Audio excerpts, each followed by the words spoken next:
Penegakan hukum yang berkeadilan. Pengertian hukum. Hukum ialah peraturan berupa norma dan sanksi yang mengatur tingkah laku manusia, menjaga keadilan dan ketertiban. Lalu apa itu perlindungan hukum? Perlindungan hukum ialah upaya yang dilakukan oleh setiap orang maupun lembaga yang bertujuan untuk mengusahakan pemenuhan kesejahteraan hidup sesuai hak asasi yang ada. Pengertian hukum menurut para ahli, salah satunya yaitu menurut Grotius. Hukum adalah peraturan tentang perbuatan moral yang menjamin keadilan. Selanjutnya yaitu konsep negara hukum.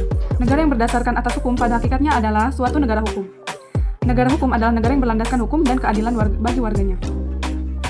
Maksudnya adalah segala kewenangan dan tindakan alat-alat perlengkapan negara dan penguasa semata-mata berdasarkan hukum atau dengan kata lain diatur oleh hukum. Selanjutnya yaitu macam-macam hukum. Menurut sumbernya yaitu hukum undang-undang, hukum kebiasaan atau adat, hukum traktat, dan hukum jurisprudensi. Menurut bentuknya yaitu hukum tertulis dan hukum tidak tertulis. Menurut tempat berlakunya yaitu hukum nasional, hukum internasional, hukum asing, dan hukum gereja. Menurut waktu berlakunya yaitu ius constitutum atau hukum positif, ius constituendum, hukum dan hukum asasi.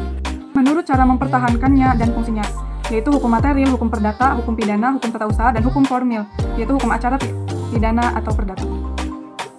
Menurut sifatnya atau daya kerjanya atau sanksinya, yaitu hukum yang memaksa dan hukum yang mengatur. Menurut isinya, maka aturan hukum dapat dibagi menjadi hukum publik dan hukum privat. Selanjutnya yaitu penegakan hukum di Indonesia. Dalam pergaulan hidup manusia sehari-hari terdapat beberapa macam kaidah atau norma-norma yang mengatur kehidupan. Berkenaan dengan kaidah-kaidah atau norma, kita mengenal berbagai kaidah atau norma yang meliputi norma agama, norma kesusilaan, norma kesopanan, norma adat, dan norma hukum. Selanjutnya yaitu terdapat beberapa lembaga penegak hukum, yaitu kepolisian, kejaksaan, dan kehakiman. Peradilan. Yang pertama ada peradilan agama, peradilan militer, peradilan tata usaha negara, dan peradilan umum. Selanjutnya yaitu pentingnya perlindungan dan penegakan hukum.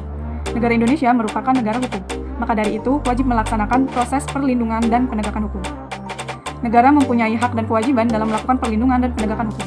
Kewajiban, negara wajib melindungi warga negaranya dari berbagai macam ketidakadilan, ketidaknyamanan, dan penyimpangan hukum lainnya. Hak, negara mempunyai kekuasaan untuk memaksa seluruh warga negaranya untuk melaksanakan semua ketentuan-ketentuan hukum yang berlaku. Perlindungan dan penegakan hukum sangatlah penting, karena inilah hal-hal yang dapat diwujudkan. 1. Tegaknya supremasi hukum. Hukum mempunyai kekuasaan mutlak, semua tindakan warga negara maupun pemerintah selalu berlandaskan pada hukum yang berlaku. Tegaknya keadilan. Setiap warga negara dapat menikmati haknya dan melaksanakan kewajibannya yang dimana itu merupakan wujud dari keadilan tersebut.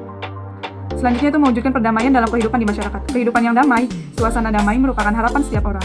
Perdamaian akan terwujud apabila setiap orang merasa dilindungi dalam segala bidang kehidupan. Itu faktor-faktor yang dapat mempengaruhi penegakan hukum. Yang pertama itu hukum. Maksudnya adalah undang-undang sebagai dasar hukum dibuat tidak boleh bertentangan dengan ideologi negara. Haruslah menurut ketentuan yang mengatur kewenangan pembuat undang-undang yang diatur dalam konstitusi negara, serta undang-undang dibuat haruslah sesuai dengan kebutuhan dan kondisi masyarakat, di mana undang-undang terbuat untuk diberlakukan. Penegak hukum. Masyarakat itu sendiri. Sarana atau fasilitas yang mendukung penegakan hukum.